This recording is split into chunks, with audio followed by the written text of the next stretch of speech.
शनिदेव नवग्रहों में सबसे उग्र स्वभाव का ग्रह माना गया है।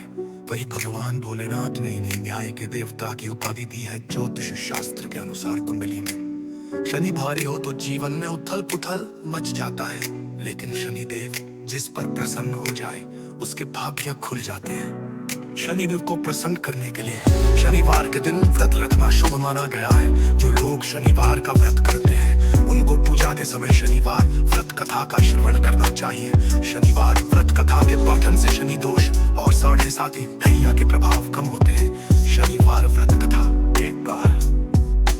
एक बार सभी ग्रहों में सर्वश्रेष्ठ होने को लेकर विवाद हो गया।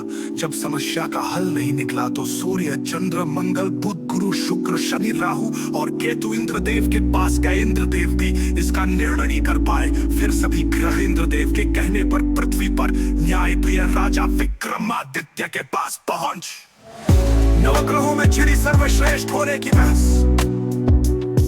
राजा विक्रमादित्य के पास पहुंचकर सभी ग्रहों ने अपने आने का कारण बताया। राजा विक्रमादित्य ने काफी सोच विचार के बाद 9 धातु, स्वर्ण, रजत, कांस्य, पीतल, सीसा, रंग, जस्ता, अभ्रक और लौह से सिंहासन बनवाए। धातुओं के गुणों के अनुसार उन्हें क्रमानुसार रखवा दिए। फिर ग्रहों से अपने अपने सिंहासन पर बैठने को कहा और बोले कि जो सबसे पहले बैठेगा वही श्रेष्ठ होगा। राजा विक्रमादित्य ने सुलझाया विवाद। राजा विक्रमादित्य निर्णय को सुनकर शनिदेव क्रोधित हो गए, क्योंकि उनका आसन लोहा सबसे आखिरी में रखा था। सूर्य को सबसे छोटा जानकर वह नाराज हो गए। शनिदेव ने चेतावनी के अंदाज में कहा कि राजा, आपने मेरा अपमान किया, आप मेरी शक्तियों से परिचित नहीं है। शनि की महाच्छा में व्यक्ति का सर्वनाश हो जाता है। राजा के निर्णय से क्रोधित हुए शनिदेव क्रोध में राजा की सभा से चले गए। लेकिन कुछ दिन बाद राजा विक्रमादित्य पर शनि की महाच्छा शुरू हो गई। शनिदेव घोड़ों का व्यापारी बनकर उनके राज्य में आए।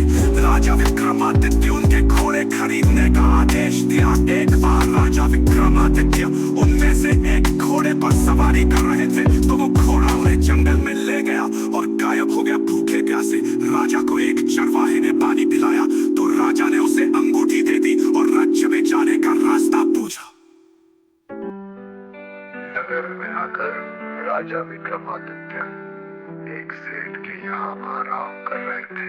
राजा के कुछ देर वहाँ बैठने पर सेठ की बहुत कमाई हुई। उसने उन्हें भाग्यवान व्यक्ति समझा और अपने घर ले गया। सेठ के घर में सोने का हार खूंटी पर लटका था। सेठ घर से बाहर गया तो एक आश्चर्यजनक घटना घटी। अचानक हार गायब हो गया। सेठ ने राजा पर चोरी का आरोप लगा दिया और नगरी के राजा ने राजा विक्रमादित्य के हाथ पैर काटवा दिए। राजा विक्रमादित्य की हुई बुरी दशा। एक पहली को राजा विक्रमादित्य की दशा पर दया आ गई। इसके बाद राजा विक्रमादित्य पर शनि की महाच्छा खत्म हो गई थी। वर्षा ऋतु में वो मल्हार गा रहे थे। उस राज्य की राजकुमारी मनभावनी ने राजा के मेघ मल्हार सुनकर मोहित हो गई और उससे विवाह करने की जिद करने लगी। राज्य के राजा ने बेटी की विवाह राजा विक्रमादित्य से करवा दिया। वो दोनों दिल्ली के घर में रहने लगे। शनिदेव से मांगी क्षमा। एक रात शनिदेव ने राजा विक्रमादित्य को स्वप्न में दर्शन दिए और कहा कि तुमने मुझे छोटा कहने का परिणाम देख लिया। तब राजा विक्रमादित्य ने शनिदेव से क्षमा मांगी और कहा कि उनके जैसा दुख किसी को न दे। शनिदेव ने कहा कि जो उनकी कथा का श्रवण करेगा और व्रत रखेगा उसे शनि दशा में भी कोई दुख नहीं होगा। शनिदेव ने राजा विक्रमादित्य के हाथ और पैर वापस कर दिए। शनिवार व्रत कथा करवाया।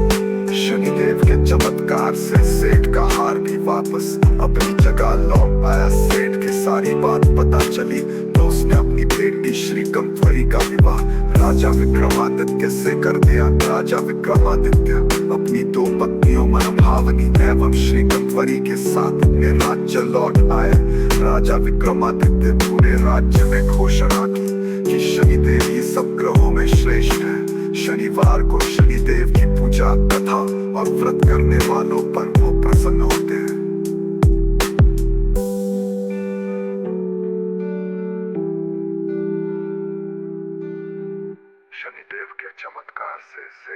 के वापस अपनी जगह लौट आया। सेठ की सारी बात पता चली तो उसने अपनी बेटी श्रीकंभरी का विवाह राजा विक्रमादित्य से कर दिया।